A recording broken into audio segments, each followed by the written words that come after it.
유대인과 대제사장이 빌라도에게 유대인의 왕이라 기록하지 말고 자기가 유대인의 왕이라고 말했다고 기록하라. 빌라도는 내가 기록한 것을 기록했다. 너희가 원했던 유대인의 왕이라 하여 못 박았으니 나는 기록할 수 있는 것을 기록했다라고 말합니다.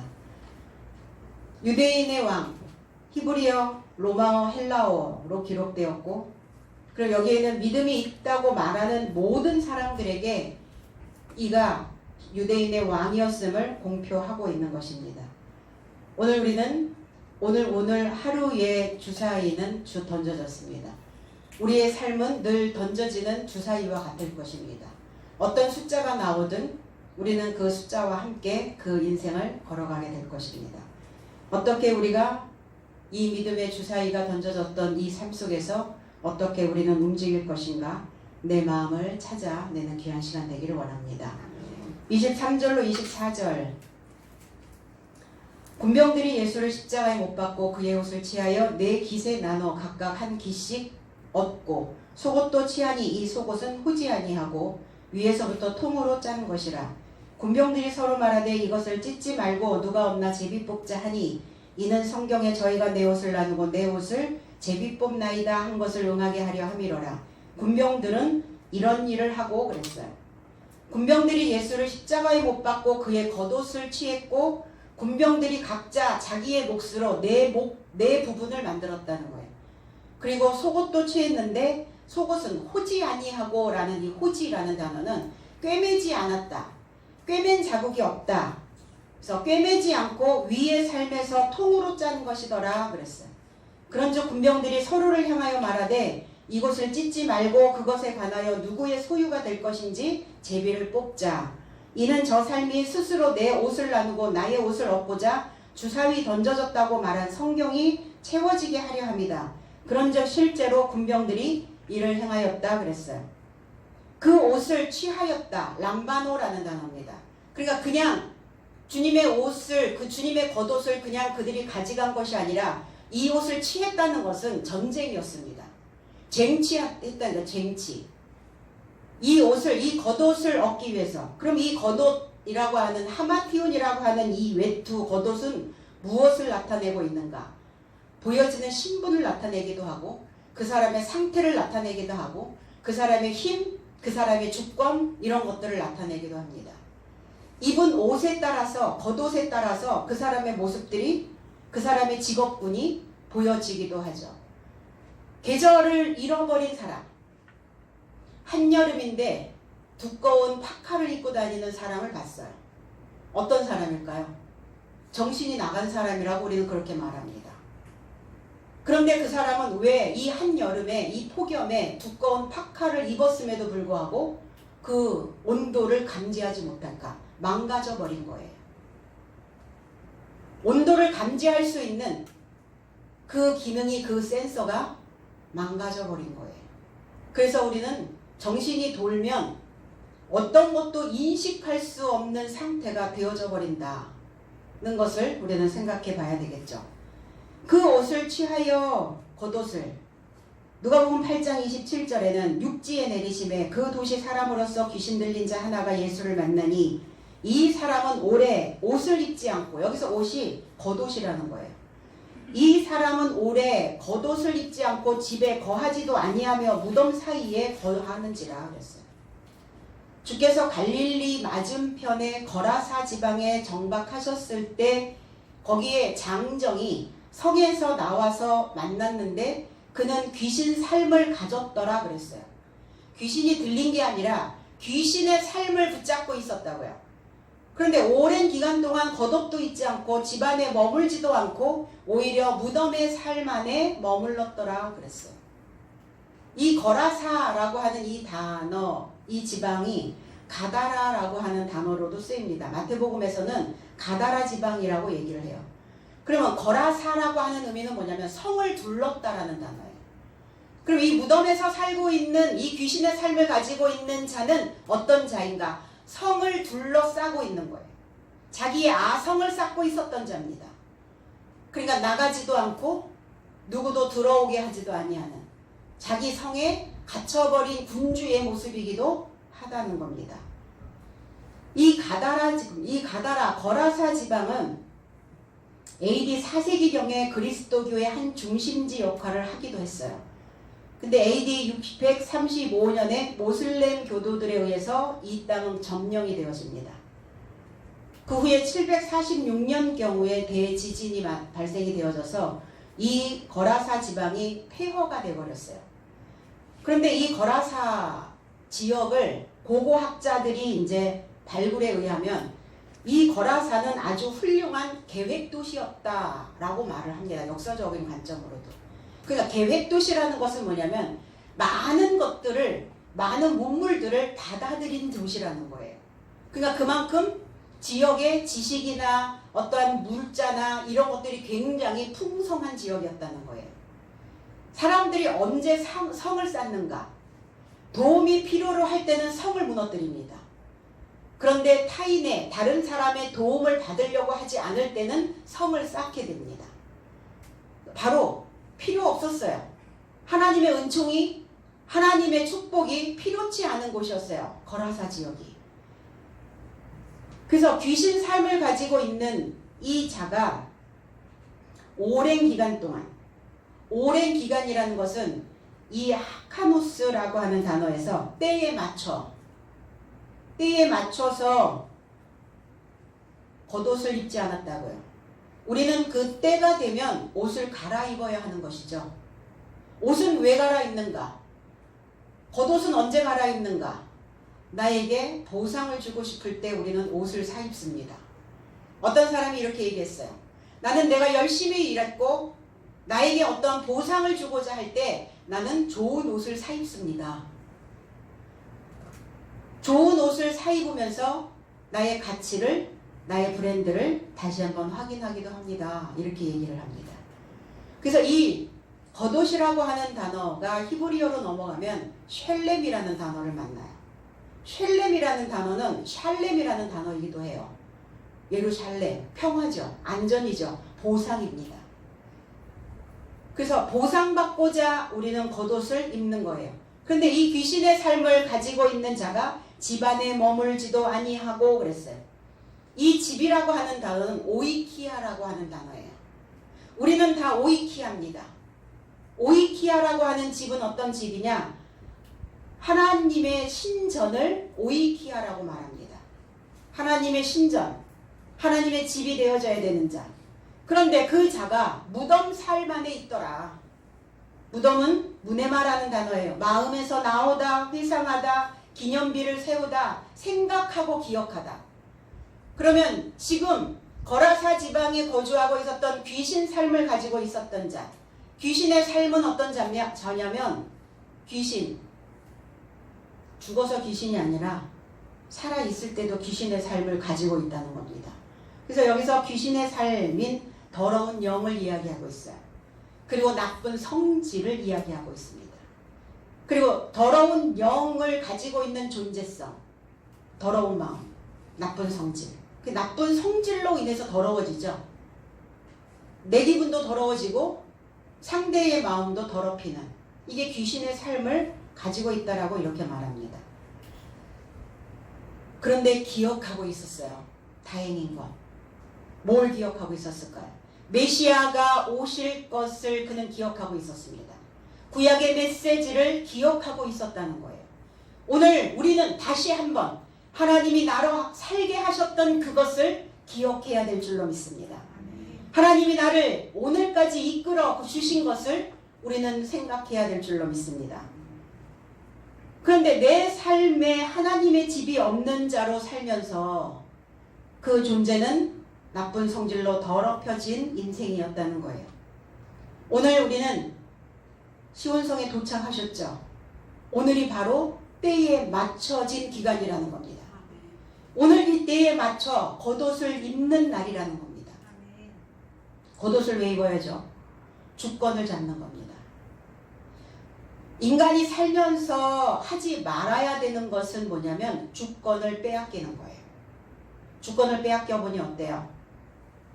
주권을 빼앗기면 하인이에요.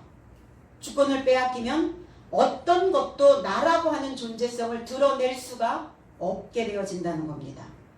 속국이 되어져 버리죠. 속하여 버린단 말이에요. 내 정체성은, 내 색깔은 드러나지 않는다는 거예요. 무엇이 마음에서 나오는가? 우리는 오늘도 무엇을 기억하며 어떤 것을 생각하고 있는가? 과연 사람들 속에, 신앙인들의 정체성 속에 어떠한 비석이, 어떠한 기념비가 세워져 있는가? 그럼 기념비가 세워져 있다는 것은 뭐냐면 어떠한 것을 계속 끊임없이 반복하고 있다는 겁니다. 그것을 보면 또 기념비를 세우고 그것을 보면서 또 기념비를 세우는 거예요. 왜 기념비를 세워요? 잊지 않으려고요. 기억해내려고. 그 장소에 딱 도착하면 기념비가 세워져 있는 곳을 향하여 우리의 발걸음이 옮겨집니다. 그러면 내 마음에 어떤 기념비가 세워져 있길래 우리의 생각의 발걸음이 거기를 향하고 있단 말인가? 세상을 향하여 가는 것이죠. 나의 육체의 생각을 향하여 가고 있는 겁니다. 오늘 주님이 겉옷을 그들이 다 나누어 가졌어요. 네 몫으로 나눴어요. 묶는 겁니다. 그들의 주권을 묶어버리고 그들의 능력을 묶어버리고 주님의 그 구원의 힘을 묶어버리는 겁니다. 어떤 것도 발휘할 수 없도록. 어떤 사람은 묶는 사람이 있고 어떤 자는 풀어주는 자가 있죠. 그러면 묶는 자도 나고 푸는 자도 납니다. 무엇을 묶어야 하며 무엇을 풀어야 하는가? 지금은 그러면 어떤 기간인가? 묶여야 하는 기간입니다. 그래서 주님도 묶이는 거예요. 근데 언제 풀려요? 사고의 전환이 일어나면. 부활입니다. 주님은 결코 묶이지 않으시죠. 그렇다면 결코 우리도 사람의 생각에 묶이지 않을 수 있다는 겁니다. 묶이지 않으려면, 그리고 우리의 삶이 새로워지려면 우리의 마음에서 나오는 것이 나를 살리는 에너지여야 되려면 반대편으로 가야 돼요. 넝쿨식물 아시죠? 넝쿨식물이 막 이렇게 오른쪽으로 막 감아 올라가다가 어느 시점이 되면, 어떤 때가 되면 이 반대로 감아 올라가요. 왜 그럴까? 왜 그럴까 하여 봤더니 반대로 감아 올라가지 않으면 끊어져 버린답니다. 그 줄기가 끊어져 버리면 어떻게 돼요? 죽는 거예요. 그러니까 얘네들도 살려고 지금까지 살아왔던 패턴대로 감아 올라가지 않고 반대로 감아 올라가는 거예요. 인생도 똑같다고 생각이 들었어요. 아, 그렇겠구나. 우리가 지금까지 살아왔던 패턴대로 계속 감아 올라왔다면 이제 지금 이때에 맞춰서 겉옷을 벗어야 되는, 겉옷을 갈아입어야 되는 이 시점은 어떤 때냐? 반대로 감아 올라가야 된다는 거예요. 그 시간이, 그때가 우리에게 다가왔다는 겁니다. 그래서 반대로 감아 올라가야 되는 그 시기가 언제냐? 십자가에 못 박히는 시간이에요. 십자가에 나의 육체의 본능을 못 박는 일이 반대로 감아 올라가는 그 일이라는 겁니다. 살아왔던 자세를, 살아왔던 태도를, 그동안 살아왔던 마음가짐을 바꾸는 겁니다. 그래서 하나님께서 나를 지금까지 살게 하심을 기억할 수 있어야, 그래야 십자가에 나를 못 박고 반대로 감아 올라갈 수 있게 되어진다는 겁니다. 군병들은 어떤 자들이냐? 밖에 있는 자들이에요. 야영하는 자들, 야영하는 무리들, 집안에 들어오지 않고 밖에 있는 자, 하나님의 신전에 거하지 아니하고 밖에 있는 자, 생각이 바깥으로 나돌고 있는 자, 이러한 자들을 군병이라고 말합니다. 뭔가 딱딱하게 경직되어져 있는 자, 군병입니다. 뭔가 생각이, 하나의 생각이 풀어져야 되는데 하나의 생각이 또 하나의 생각을 물어오고 그 생각은 또 하나의 생각을 물어와서 이 생각들이 딱딱하게 뭉치는 거예요. 이걸 군병이라고 이야기합니다. 오늘 이 군병의 삶이 각자 몫으로 내 몫을 만들었어요. 주님의 구원의 능력을 박탈시켜버리는 겁니다. 그런데 그들이 속옷도 취했다 그랬어요. 속옷을 또 이들은 쟁취했습니다. 키톤이라고 하는 단어. 속옷은 어떤 옷입니까? 피부에 다 있는 옷이에요. 그래서 우리가 피부에 닿는 옷은 순면을 입게 되죠.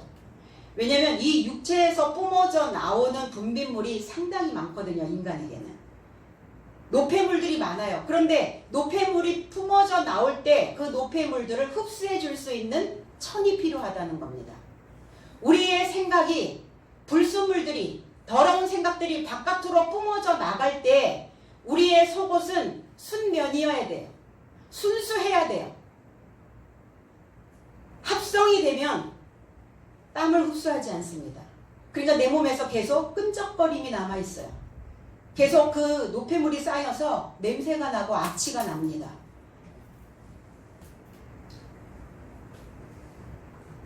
이 단어가 히브리어로 넘어가면 베게드라고 하는 단어예요. 속옷.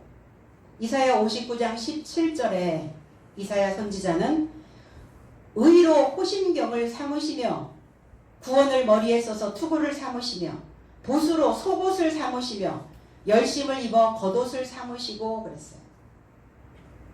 공의로 균등함으로 호심경을 삼았다고요. 호심경이라고 하는 시루용이라고 하는 단어는 흉갑이란 단어예요. 우리가 어떠한 전쟁터에 나갈 때 우리는 흉갑을 입습니다. 갑옷을 입어요. 쇠 비늘, 물고기의 비늘의 모습으로 이렇게 입죠. 왜 갑옷을 그렇게 쇠 비늘처럼 쇠 비늘로 물고기의 비늘로 만들어진 옷을 입을까요? 그냥 밋밋한 옷을 입으면 어떻게 되겠어요? 그냥 박혀요. 적의 화살이 날라오면 박혀버려요. 그런데 물고기의 그물의 모양으로 입으면 어때요? 공간이 뜬다는 거예요. 속에 공간이 뜹니다. 그럼 어때요? 박히면 살을 뚫지는 않아요. 공간이 있기 때문에. 그래서 물고기의 비늘의 모양으로 갑옷을 해 입는 거예요. 그러니까 참 지혜로웠던 것 같아요. 그런데 호심경을 삼으시고 공의로 의로운 삶으로 균등한 삶으로 그렇게 너희들의 삶을 자유롭게 하시고 그리고 그 구원을 머리에 써서 그랬어요. 구원은 뭡니까? 열린 마음이에요. 마음이 열리는 것을 우리는 구원이라고 말하는 겁니다. 마음이 닫히면 구조 못 받아요. 마음이 열리면 우리는 해방이 되어지고 마음이 열리면 우리의 삶에 강건함이 와진다는 겁니다. 그런데 그 구원을 머리에 쓴다 이랬어요. 왜 쇠 비늘과 같은 투구와 갑옷을 그 호심경을 그 투구를 왜 머리에 쓸까? 무겁지 않을까요? 전쟁터에 나갔는데 그 투구까지 쓰면 얼마나 무겁겠어요. 머리는 가장 흔들리기 쉬운 부분이 머리입니다. 이 머리가 문제죠. 머리가 흔들리는 거죠. 내가 흔들리는 게 아니라. 내가 본 머리인가요? 머리가 잘못되면 내 온 몸이 다 망가져 버린다는 겁니다. 그러니까 머리가 흔들리지 않도록 딱 고정시키는 거예요. 흔들리지 않도록. 머리가 흔들리면 어때요? 시야가 흐려집니다. 적진을 향하여 나아갈 수가 없어요. 시야가 흐려지면. 그래서 머리에는 항상 투구를 쓰는 겁니다. 어떤 투구? 공의로운 투구. 의로운 투구. 내 삶을 균등하게 균형을 잡아줄 수 있는 그 참된 진리의 말씀의 투구를 쓰는 겁니다. 그런데 그 투구를 쓰지 아니하는 자는 보수하신다고요. 보수로 속옷을 삼으시며 그랬어요. 보복하시는 겁니다. 원수 갚는 거예요. 싫어하는 것을 하는 거, 싫어하는 것. 그럼 하나님이 우리에게 뭔 보복을 하시겠어요? 하나님 그렇게 졸렬하신 분이신가? 늘 안갚음하려고 기다리고 계시는 분인가? 하나님의 보복은 무엇일까요? 하나님의 보수는 무엇일까요? 우리의 육체의 생각들을 걷어내는 거예요. 우리가 그동안 걸어왔던 그 길에서 반대 방향으로 가게 만드는 이것이 하나님의 보복이에요. 내 육체의 생각을 바꿔내는 것, 이것이 하나님의 보복이지, 우리를 죽이거나 우리를 망하게 하거나 우리를 구렁텅이에 빠뜨리거나 우리를 곤란하게 하는 이게 하나님의 보복 방법이 아니라는 겁니다. 부모가 자녀를 향하여 보수를 하죠. 보복을 합니다. 그럼 부모가 자녀에게 무슨 보수를 하겠어요? 어떻게 보수를 하겠어요? 회초리 들잖아요. 회초리. 그런데 아이에게는 싫어. 그게 싫은 행동이야. 싫지만 보복을 당해야죠. 부모는 자녀를 향하여 보복할 수 있어야 된다는 겁니다. 왜? 반대로 가고 있으니까. 부모의 생각과 어긋나 있으면 싫어하는 그 보복을 해야 된다는 거예요. 그래서 뭐 보복행위라고 하여 우리가 그 사람을 그렇게 망가뜨리는 행위가 아니다라는 거. 하나님의 보복은, 하나님의 보수는, 하나님이 원수 갚는 것은 그 원수에게 먹게 하시고 마시게 하시고 겉옷을 갈아입히는 겁니다. 옷 갈아입히는 거예요. 근데 어린애들은 옷 갈아입는 거 싫어하죠. 목욕하는 거 싫어하죠. 씻는 거 싫어해요. 왜 싫어해요? 건드려져야 되잖아요. 가만히 있으면 되는데 놀고 있는 아이를 목욕탕에 데려다가 물을 뿌리고 그리고 거품을 내서 씻기고 그리고 옷을 벗겨버린다는 겁니다. 싫어해요. 이게 하나님의 원수 갚는 방법이라는 거. 속옷을 삼으시며 그랬어요. 속옷, 가리개 해줘. 감싸는 겁니다. 열심을 입어. 열성적인 것, 열심적인 것, 그것으로 겉옷을 삼으시고 그랬어요. 그 열심으로 우리의 삶을, 우리의 헤어진 부분들을 덮어가는 겁니다. 그런데 속옷은 뭐라고 했죠? 호지 아니하고, 이렇게 해서 호지. 알흐락호스라고 하는 바늘 자국이 없는, 꿰맨 자국이 없는 그냥 한 폭이라는 거예요. 한 폭. 조각조각이 아니라 조각나지 아니하는 바늘 자국이 없는 그 속옷은 위에서부터 통으로 이렇게 통으로 짠 것이다 그랬어요. 위에서부터. 위라고 하는 것은 우리는 항상 생각해야 돼요. 꼭대기라고 하는 의미도 있지만 다시 처음부터라는 의미도 있어요. 그러면 주님은 우리에게 무엇을 말씀하고 싶으실까? 항상 다시 처음부터 해야 된다는 거예요. 여기까지 왔는데요. 아니 오늘은 다시 시작이잖아요. 오늘이라고 하는 이 날은 처음부터 다시 시작이잖아요. 어제의 일은, 어제에 있었던 일들은 잊어버리는 거예요. 오늘 다시 시작하는 거예요. 무엇이? 우리의 믿음이, 우리의 신앙이, 하나님을 향한 열성이. 그래서 다시 시작하는, 처음부터 다시 시작하는. 그런데 위에서 나온 삶으로, 온전케 되어진 거예요. 부분이 아니에요. 우리의 삶은 하나님에게 온전하게 드려야 되는 겁니다. 나의 어느 한 부분을 드리는 게 아니에요. 모든 것을 다 드리는 거예요. 이걸 통으로 짰다 이렇게 얘기해요. 통으로 통과되었다. 통으로 통과되어진. 짜여져야죠. 엮여야죠.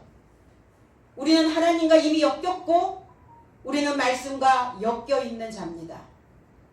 하나님과 잘 엮여있는 자는, 사람하고의 관계 속에서 잘 엮여있는 자는 얽히지 않아요. 헝클어지지 않습니다.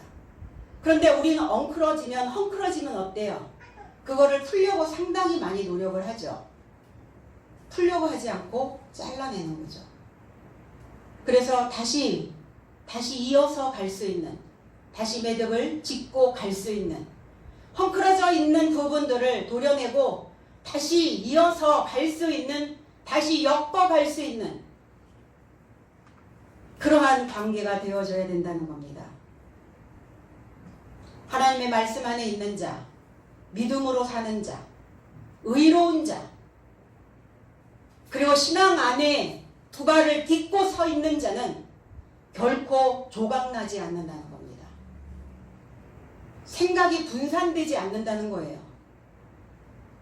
환경의 위기가 왔을 때 믿음이 있는 자들이 어떻게 해야 하는가를 우리는 너무 잘 알고 있어요. 우리의 삶 속에서 어떠한 것들이 휘몰아쳐 올라올 때 우리는 우리의 뇌를, 우리의 머리를, 그 흔들리는 머리를 어떻게 고정시켜야 되는지를 잘 알고 있어요. 무엇으로 고정시켜야 하는가? 믿음으로요. 믿음이 있는가? 그러면 우리는 이 시점에서 겉옷을 갈아입어야 하고 속옷을 갈아입어야 되는 이 시점, 겉옷과 속옷을 다 지금 벗어버려야 되는 이 시점에서 하나님이라고 하는 분을 다시 생각해 보셔야 됩니다. 과연 각자의 삶에 하나님이란 어떤 존재인가? 과연 나에게 하나님은 어떤 존재로 다가와 계시는가? 그냥 허상인가? 그냥 무용지물인가? 아무리 손을 뻗어도, 아무리 허공을 저어도 내 손에 잡히지 않고 내 삶 속에 걸리지 아니하는 하나님이신가? 나는 하나님을 어떻게 생각하는가?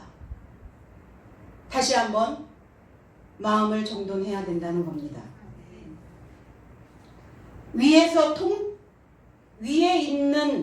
위에 있는 생각으로, 위에 있는 삶으로, 내가 다시 시작하는 마음으로 끝까지 통과해서 짜여져야 되는 옷이에요.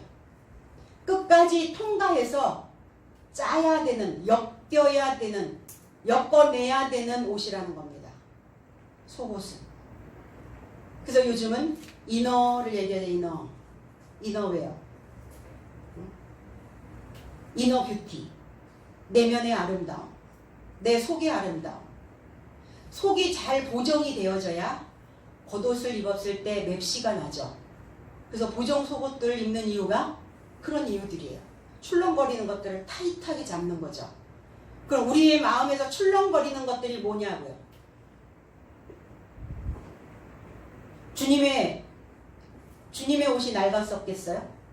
주님의 겉옷과 주님의 속옷이 다 낡은 옷이었겠어요? 아니죠. 보여주시는 거예요. 이렇게 바깥으로 끌어내놓은 거예요. 성경은 내 속에 있는 나의 삶을 성경에서 이렇게 바깥으로 끌어내서 묘사를 해놓고 있는 겁니다. 주님의 겉옷과 주님의 속옷이 다 지금 벗겨지고 묶이고 있는 이 상황인데 바로 저의 겉옷과 우리들의 속옷이 다 벗겨져야 되는 상황이죠. 그 겉옷과 속옷이 뭐였냐고요? 첫사랑 거였어요. 나의 본능, 나의 본성, 나의 무의식에서 올라오는 의식 없는 생각들,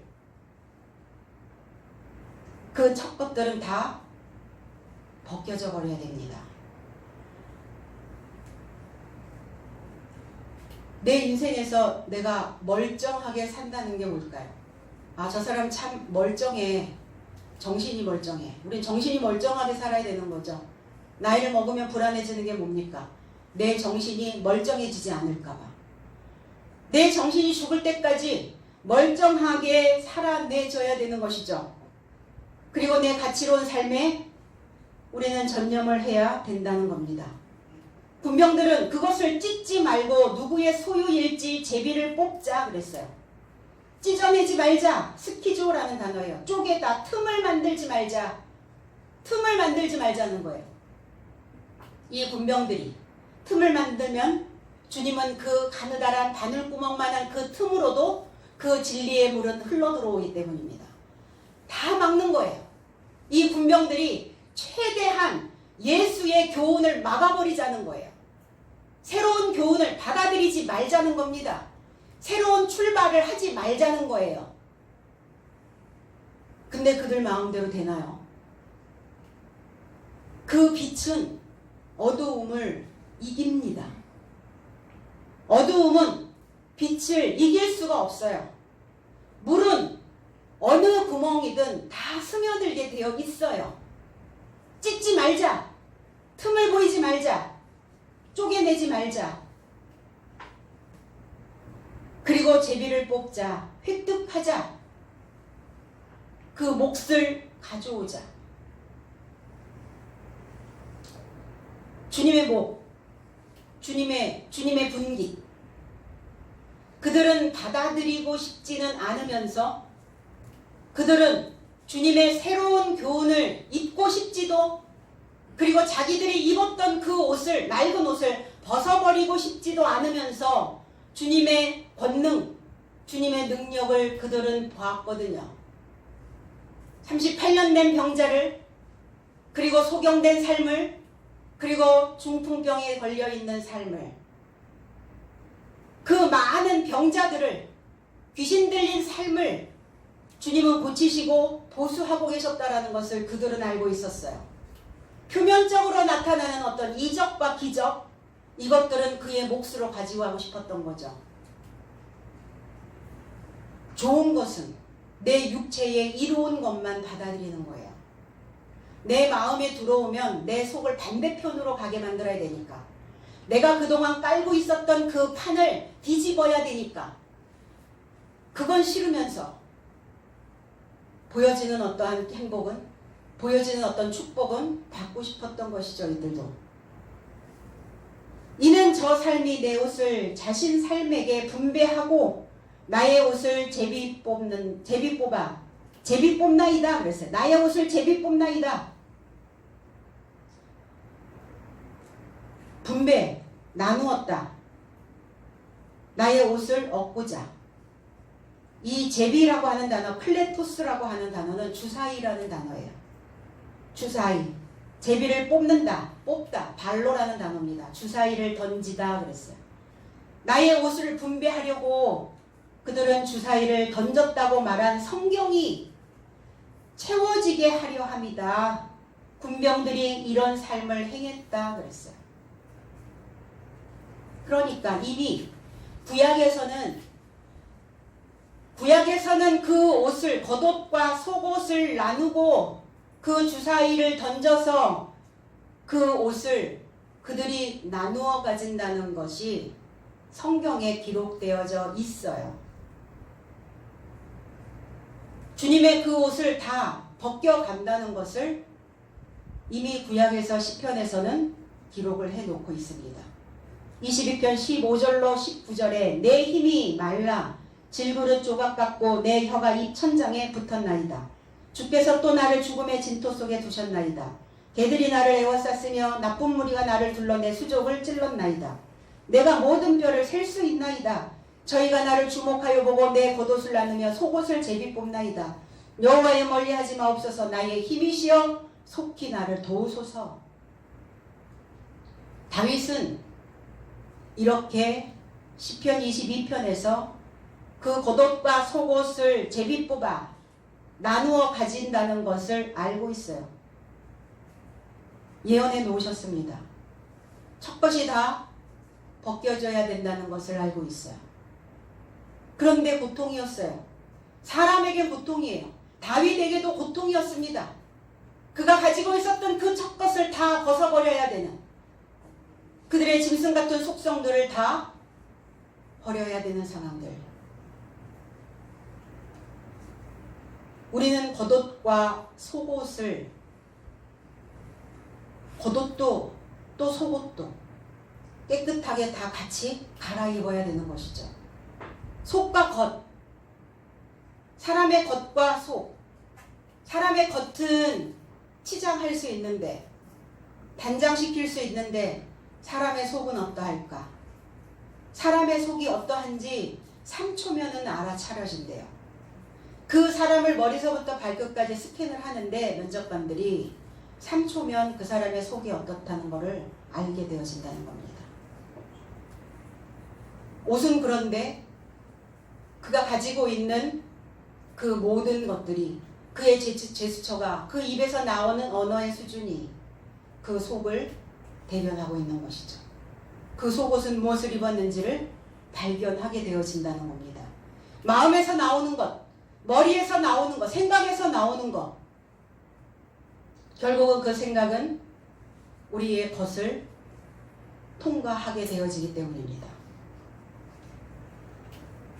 하나님을 믿는 나의 마음과 나의 신앙의 삶이 동일해져야 된다는 거예요. 같아져야 된다는 겁니다. 속은 하나님을 간절히 원하는데 겉은 아니고? 그런 건 없다는 거예요. 내 속이 간절히 하나님을 원하면 우리의 겉도 그 열성을 품게 되어져 있다고 말하고 있습니다. 그럼 내 인생의 여정에서 하나님을 제외시킬 수 있는가? 많은 사람들은 하나님을 떠난 자들도 있기는 해요. 그런데 어느 시점이 되니까 자기도 하나님을 믿었던 사람이라며, 자기도 신학을 했던 사람이라며, 자기도 목회를 했었던 사람이라며 이렇게 한마디씩 두마디씩 툭툭 튀어나와요. 의외의 이야기죠. 항상 있는 거예요. 지금은 제가 교회를 다니지 않아도 이렇게 얘기를 해요. 근데 틀린 거죠. 몸이 교회를 다니지 않고 있는데 마음에서 하나님을 믿을 수가 없죠. 그냥 하나님 이름만을 부르고 있을 뿐입니다. 그 이름을 부르고 그 이름 속에 담겨져 있는 것을 알지 못하고 있는 겁니다. 우리는 이미 하나님을 믿으며 가야 하는 주사위는 던져졌습니다. 다시 던져진 주사위를 없다 할 수 없어요. 그럼 하나님을 믿으며 가야 되는 상황이라면 하나님의 말씀을 내 뼈에 기록하셔야 된다는 겁니다. 각인시켜야 된다. 각인. 나는 무엇으로 인하여 내 마음의 신앙의 주사위는 던져졌음에도 불구하고 내 마음에서 왜 하나님에 대한, 그리고 하나님 전에, 하나님 신전에 거주하기를 내가 거절하고 있는가? 기억해야 된다는 거예요. 무덤에라도 거주하고 계셔야죠. 그런데 무엇을 기억해내느냐가 중요한 문제입니다.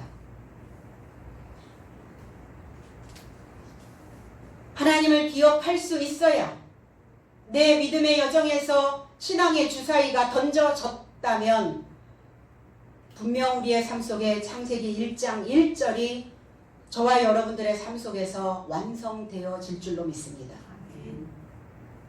창세기 1장 1절 그 말씀이 채워지는 거예요. 창세기 1장 1절 제목입니다. 이렇게 하겠다는 거예요. 하나님이 이렇게 만드시겠다는 겁니다. 1장은 제목이에요. 1장은 간판과 같아요. 우리 이 간판에 무엇이, 어떤 음식이 쓰여있으면 주된 음식이 그거라는 거예요. 계시록까지 너희들의 신앙이 가면서 1장 1절을, 창세기 1장 1절을 잊어서는 안 된다는 겁니다. 믿음의 여정 속에서 수없이 많이 어떠한 위기가 도래할 때 창세기 1장 1절을 기억해내라는 겁니다. 베레시트 바라 엘로힘 에트 하샤마임 베 에트 하아레츠. 시작 안에, 태초가 아닙니다. 베레시트, 시작 안에 전능자가 그 하늘과 그 땅을 창조하셨다고요. 그 하늘 그 땅, 그 하늘 그 땅은 어떤 땅입니까? 새 하늘과 새 땅이에요. 인생을 그냥 묻어두고 가시지 않는다는 겁니다. 새롭게 창조하시겠다는 거예요. 그래서 오늘 다 벗기시는 겁니다. 말씀을 들으면 내 마음에 꽂혀서 내가 벗겨지는 느낌이 들 때가 있을 거예요.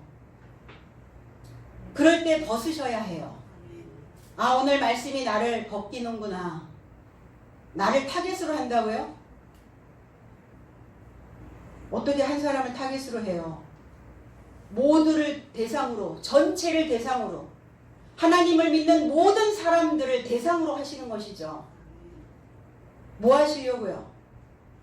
벗겨내시고 새 하늘 새 땅 만드시려고요.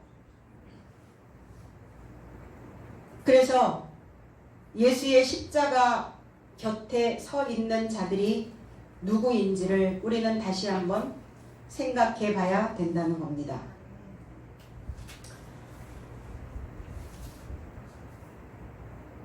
그 하늘과 그 땅, 오늘 그래서 다 옷을 갈아입는 그런 시간이 되시기를 주님의 이름으로 축원합니다.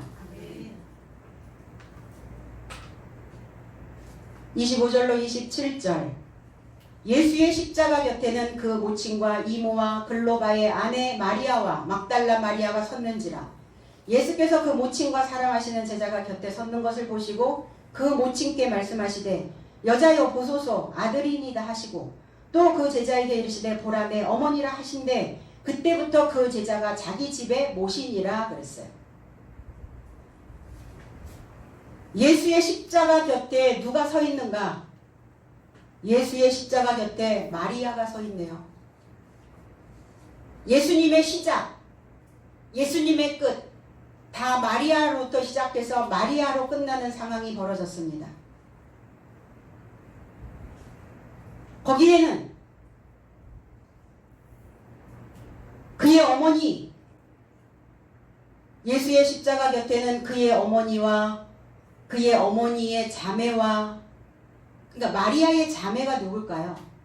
마리아의 자매 누구? 마르다. 마르다가 왜 거기 서 있을까? 마르다는 뭐 해야 돼요? 행함이죠. 행함, 육체로 행함, 솔선수범. 그래서 주님을 극진하게 대접했던 마르다. 필요하죠. 마르다도. 가만히 앉아서 말씀만 듣는 마리아도 필요하고, 그 말씀을 듣게 하려고 뭔가 분주히 행하는 마르다도 필요해요. 우리 신앙에서는. 그리고 글로바의 아내 마리아와 막달라 마리아도 서 있었다 그랬어요. 글로바의 아내 마리아, 그리고 예수께서 그의 곁에 서 있는 어머니와 사랑하던 제자를 알아보시고 그의 어머니에게 말씀을 하시며 여자여 보소서 당신의 아들입니다. 그리고 이어서 제자들에게도 말씀하십니다. 보아라 너의 어머니다. 그리고 그 시점으로부터 제자가 자기 삶에 합치고자 마리아를 영접하였다 그랬어요. 주님이 돌아가시면서 마리아에게, 마리아인 어머니에게 제자들을 소개합니다. 보소서 여자여, 귀내여, 귀한 자여, 저 제자들이 당신의 아들입니다. 그리고 제자들에게도 봐라, 보아라, 깨달아라, 너의 어머니다. 그러면 주님은 당신이 돌아가시면서 그 어머니를 제자들에게 부탁하고, 이 아들은 죽어 없어도 이제 제 제자들이 아들 몫을 할 것입니다 라는 의미일까요? 우리는 그렇게 생각하죠. 내 어머니를 부탁해, 이거잖아. 어머니를 부탁해. 제자들아 내 어머니를 부탁해. 어머니 걱정 마세요. 저 제자들이 당신의 아들입니다. 이걸까요? 아니죠. 제자들에게 하시고 싶었던 이야기죠. 남겨진 제자들, 배우고 있는 자들에게 뭘 얘기하고 싶으셨을까요? 어머니라고 하는 존재가 무엇인지에 대하여 말하고 싶으셨겠죠. 어머니, 마리아, 메테르라는 단어죠. 메테르. 이 히브리어로 넘어가면 M이에요. M. 그럼 어머니는 누구냐? 진리를 가르치는 자를 어머니라고 말합니다. 참것을 가르치는 자를 어머니라고 말해요. 창세기 3장 20절에 아담이 그 아내를 하와라 이름하였으니 그는 모든 산자의 어미가 됨이로다 그랬어요.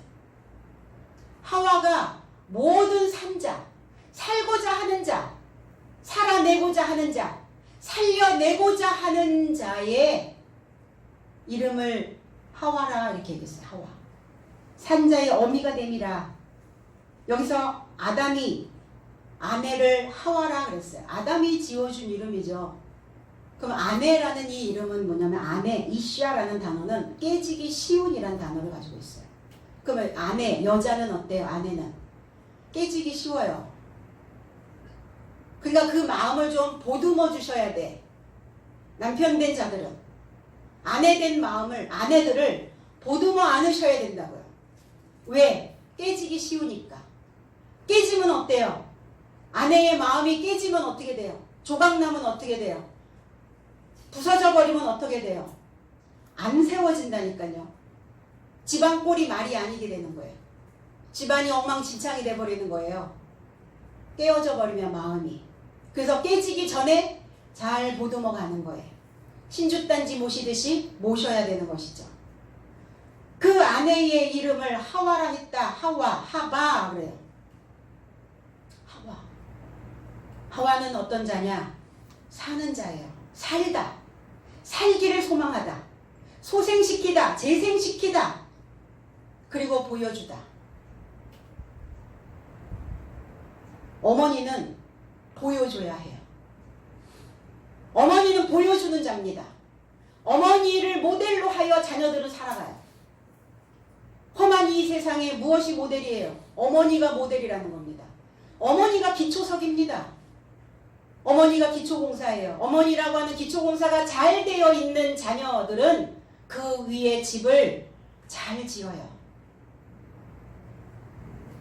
그러니까 보여줘야 해요. 엄마의 믿음이 이래. 엄마의 신앙관이 이래. 엄마는 어떠한 상황이 벌어져도 어떠한 상태가 되어도 그 삶에 굴복하지 아니하고 재생시킬 수 있어. 살게 할 수 있어. 소생시킬 수 있어. 그래서 어미로 존재하다. 어미. 이런 단어. 진리로 존재하다. 사는 자로, 살기를 소망하는 자로, 재생시킬 수 있는 자로 존재하다. 소생시킬 수 있는 자로 존재하다. 이게 어머니예요, 이게. 그럼 제자들에게 마리아라고 하는 이 어머니를 소개했을 때는 뭐예요? 마리아가 너희들의 기초석이라는 거예요. 나의 마리아, 나의 어머니, 마리아라고 하는 그 어머니가 너희들을 소생시킬 것이고 너희로 하여금 살아내게 할 것이고 너희로 하여금 모델이 되게 하는 보여줄 것이다.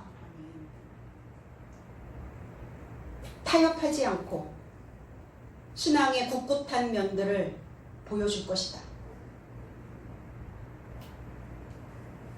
그래서 갈아입으셔야 해요. 어머니들은 옷을 갈아입으셔야 된다. 그 여자들이 옷을 훨씬 더 잘 갈아입죠. 남자들보다.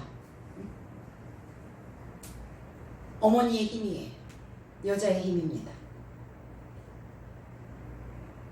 하와에게 가죽 옷을 지어 입히셨거든요. 에덴에서 쫓겨날 때 가죽 옷을 입히셨어요.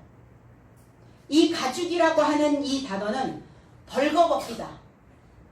그러니까 이 하와는 산자의 어머니가 살고자 하는 자의 어머니, 존재하고자 원하는 그 어머니가 되려면 벗겨야 해요. 벗어야 해요. 어머니는 그래서 날마다 생각을 벗어버리는 겁니다. 주저앉아 있었던 생각들을, 어두움에 있었던 생각들을, 할 수 없다라고 마음먹었던 생각들을, 자신감 없었던 그러한 열등한 생각들을 늘 벗어버려야 해요. 벗어야 되는 옷이에요. 하나님이 하와에게 벗어야 되는 옷을 입히신 거예요. 언제 벗긴다고요? 십자가예요, 십자가. 십자가를 들어 올릴 때 그 옷은 벗겨집니다. 처음에 입었던 옷이잖아요. 그 옷은 벗겨져야죠. 베네 저고리 계속 입고 계실 거예요? 베네 저고리 계속 입고 있는 사람 있나요? 사이즈가 커지면 옷 사이즈도 커져야죠. 생각의 사이즈도 커져야죠. 몸은 불어나는데 생각은 베네 저고리 입는 그 수준이면 어찌하겠냐고요. 무엇을 두려워해야 하는가? 우리의 삶 속에 어떤 것을 두려워해야 하는가? 하늘에서 공급해 주시지 않는 것을 두려워해야 해요. 하늘에서 내려주시지 않는 것에 대한 두려움이 있어야 해요. 육체는 다 먹고 살아요. 육체는 아무 걱정 없어요. 우리나라의 정책이 노후를 하기에 그렇게 열악한 환경의 정책이 아니에요. 사회보장, 뭐 캐나다나 뭐 이런 나라들처럼 그렇게 사회보장 제도가 막 빵빵하게 되어져 있지는 않지만 그래도 기초생활은 할 수 있도록 만들어 놓았어요. 국민연금도 있고 노령연금도 나오고 또 의료보험 혜택이 얼마나 좋습니까?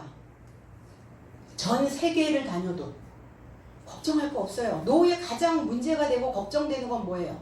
먹는 문제입니까? 치료의 문제잖아요. 치료. 병을 얻을까봐. 치료비 걱정. 없어요. 뭘 두려워해야 하는가? 하늘로부터 받는 공급이 끊어질까봐. 내 이 얄팍한 손으로, 얄팍한 마음으로 하늘을 가리우게 될까봐. 하늘 가려워집니까? 손으로? 안 가려지잖아요. 하나님을 두려워해야죠. 하늘을 두려워해야죠. 땅에 살고 있는 이 인생들이 흥망이 어디에 달려있냐고요? 하늘에 달려있는데. 그런데 왜 하늘을 등한시하냐고요?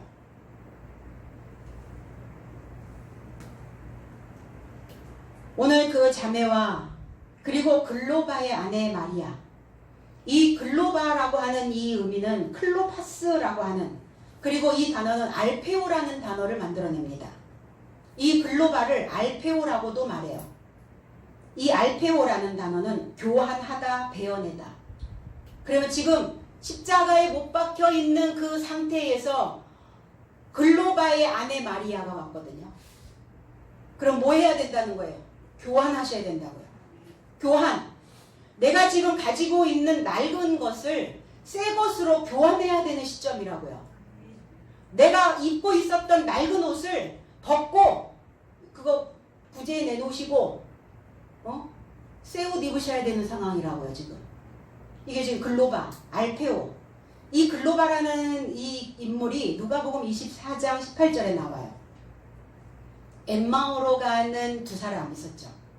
엠마오로 가는 그 두 사람 중에 한 사람. 둘이 아니라 탈바꿈 되기를 원하는 자죠. 거기에 이 글로바가 나옵니다. 그 한 사람인 글로바라 하는 자가 대답하여 가로되 당신이 예루살렘에 우거하면서 그일 거기서 된 일을 홀로 알지 못하느뇨? 이렇게 물어봤어요. 엠마오로 가는데 예수께서 나타나서 너희가 지금 무슨 의논을 지금 하고 가느냐 이렇게 물어보셨거든요. 그랬더니 이 글로바가 예수님이신 줄 모르고 대답한 내용이에요.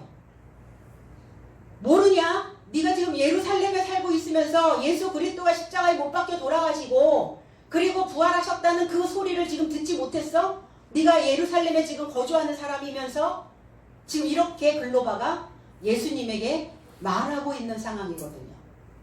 그래서 글로바, 교환되어져야 되는, 베어내야 되는, 뭘 베어내야 될까요? 어떤 걸 베어내란 말입니까? 베어내야죠. 우린 베어내야 해요. 벗겨버려야 되니까. 안 벗겨지면 어떻게 해요, 우리? 베어내죠. 베어내잖아요. 도려내잖아요. 막달라, 미그달이라고 하는 이 막달라라는 단어는 강단의 꽃이라는 단어예요. 강단의 꽃.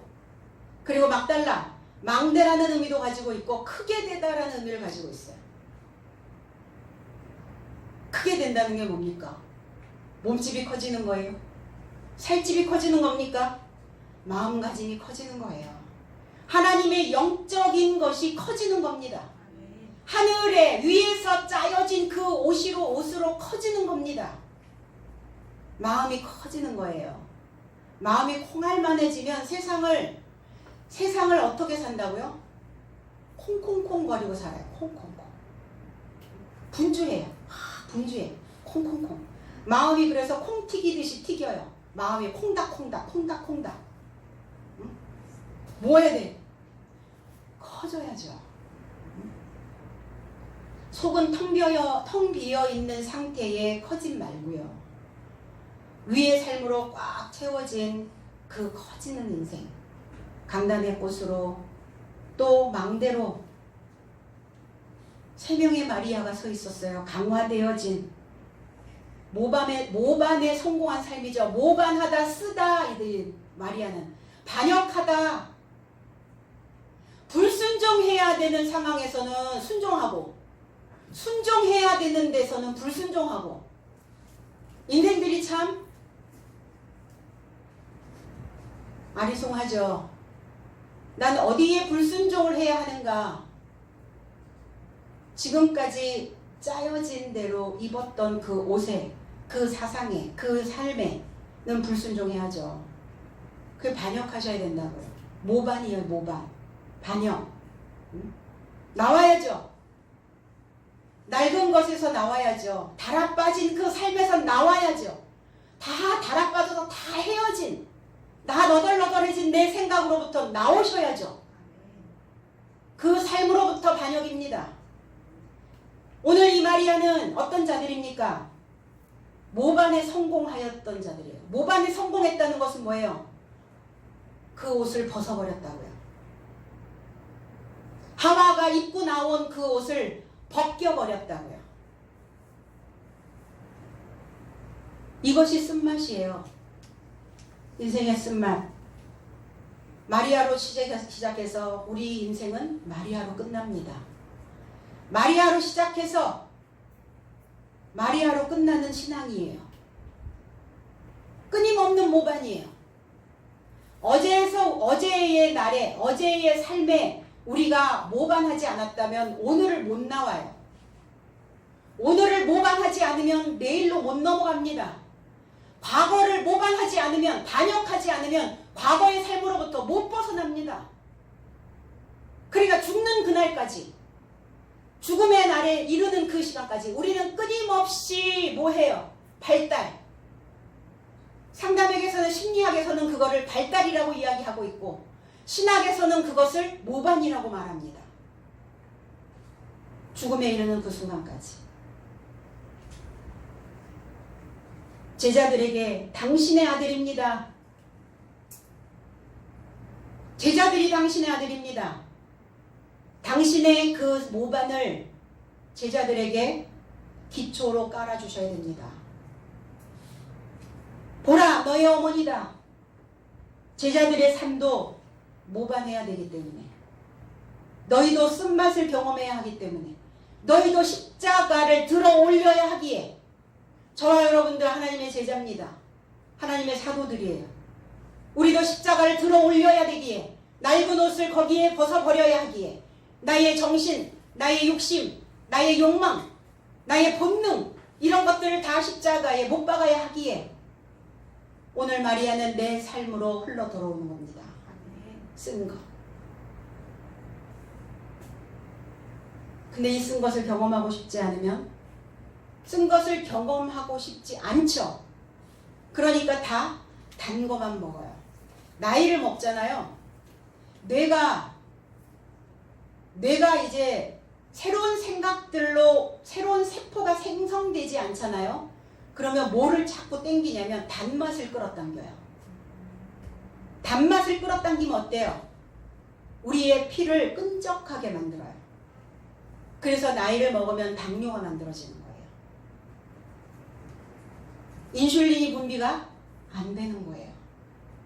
문제가 발생이 되죠. 그래서 나이를 먹으면 먹을수록 쓴맛과 신맛을 먹으셔야 된다고요. 말씀은 오미자 같아요. 쓴맛도 있고, 단맛도 있고, 신맛도 있고, 매운맛도 있고, 5가지의 맛이 있어요. 우리의 오감을 자극하는 맛이 말씀 안에 들어있어요. 그럼 지금은 쓴맛을 먹어야 되는 상황이죠. 쓴 거 먹기 싫죠. 뱉어내잖아요, 애들이. 젖을 떼려면 쓴 거 먹으셔야죠. 1년이 됐는데도 젖을 빨고, 10살이 됐는데도 젖을 빠는 아이, 10살이 됐는데도 기저귀를 차고 있는 아이. 왜일까요? 그 어머니가 쓴 것을 먹이지 않는 거예요. 그래서 신앙은 쓴 것을 계속 먹으면서 뭐 하는 거예요? 벗어나는 거예요. 죽음의 길을, 죽음의 삶에서, 어두움의 삶에서 벗어나는 거예요. 사망의 생각에서 벗어나는 겁니다. 육의 생각에서 벗어나는 거예요. 주어진 삶이 아니죠. 제자들의 삶도 계속 모반해야 하기에 주어진 삶이라 그냥 살지 않고 새로운 것들을 창출해내야 되기 때문에 계속 끊임없이 뒤집으며 가는 겁니다. 뒤집어지죠? 쓴맛이 들어오면. 벗기려고 꽂히면 어때요? 속이 뒤집어지죠? 언제 뒤집어져요? 언제 뒤집어야 돼요? 한쪽이 다 익으면 뒤집어. 우리 속이 뒤집어지는 이유는 한쪽이 다 익었다는 거예요. 안 뒤집어졌어 아직? 말씀이 들어오면 뒤집어질 텐데. 뒤집어져야지 정상이죠. 말씀에 감흥이 없으면 제정신이 아닌 거예요. 멀쩡한 게 아닌 거죠. 뭐가 파바박 박혀야죠. 쓴 것이 들어와야죠. 결코 하나님은 우리를 그냥 잔잔한 바다로 두지는 않습니다. 우리 인생 마찬가지 아닐까요? 살아가는 이 삶이 끊임없이 출렁거리지 않아요? 끊임없이 이 머리는 흔들리지 않습니까? 왜 그러실까요? 우리는 이 인생의 바다를 항해하는 항해사들이기 때문이에요. 잔잔한 바다는 결코 유능한 항해사를 만들어내지 못합니다. 그래서 흔드시는 거예요. 그래서 벗기시는 겁니다. 쓴맛은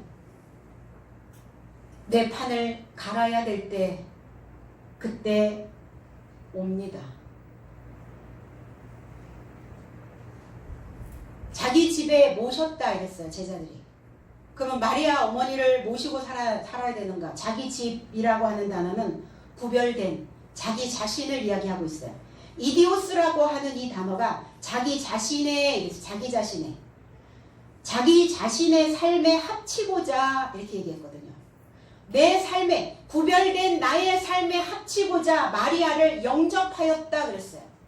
오늘 이 마리아를 쓴 맛을 영접하는 이 한날이 되어지시기를 원합니다. 구별된 삶에 이루고자 마리아를 쟁취하였다고요. 다르게 산다는 건 전쟁이에요. 구별되게 산다는 건 전쟁입니다. 그러면 저와 여러분들이 다 마리아여야 되고, 그래서 지금껏 믿고 싶은 대로 믿었다면 믿고 싶은 대로 믿어야 하는가? 믿어야 하는 하나님을 믿어야 하는가? 우리는 지금까지 믿고 싶은 대로 하나님을 믿었다면 이제는 믿어야 하는 하나님을 깨닫기 위한 시작을 해야 된다는 겁니다. 믿어야 하는 하나님은 데이터가 필요해요. 믿고 싶은 대로 믿는 하나님은 데이터가 필요 없어요. 내가 믿고 싶은 대로 믿으면 되니까. 우리는 그동안 그렇게 믿어왔어요. 하나님을. 내가 믿고 싶은 대로 믿었어요. 그런데 지금은 이제 반대로 가면 올라가야 되거든요. 믿어야 하는 하나님. 그래서 새로운 신앙의 기초석이 만들어져야 되는 시각입니다. 내가 그리스도와 함께 십자가에 못 박혀서 그 첫 신앙을, 첫 것을, 낡은 것을 버리고 새로운 믿음으로 각자의 삶을 이겨내야 될 줄로 믿습니다. 그래서 이 신앙의 여정을, 우리의 삶의 바다를 갈 때는 혼자 가지 마시고, 어떤 상황이 벌어질지 모르니까 함께 배우는 자들과 가면 그 배움의 자리에 주님도 동행하여 주신다는 것을 꼭 기억하시고, 각자의 사고의 패턴과 각자의 행동의 패턴들을 좀 알아차리시고 새로운 변화, 새로운 성장을 만들어내기 위해서 오늘 십자가의 도를 내 삶에 받아들이는 그 쓴맛을 반드시 맛봐야 되는 이 과정을 거쳐가야 되는 그러한 시간이라는 겁니다. 그래서 다시 한번 돌아봐야 할 삶의 영역들을 좀 점검하시고, 하나님께서 이곳에 나를 남겨두신 이유를 다시 한번 기억해내시는 믿음의 군병들이 되시기를 주님의 이름으로 축복합니다. 기도하겠습니다.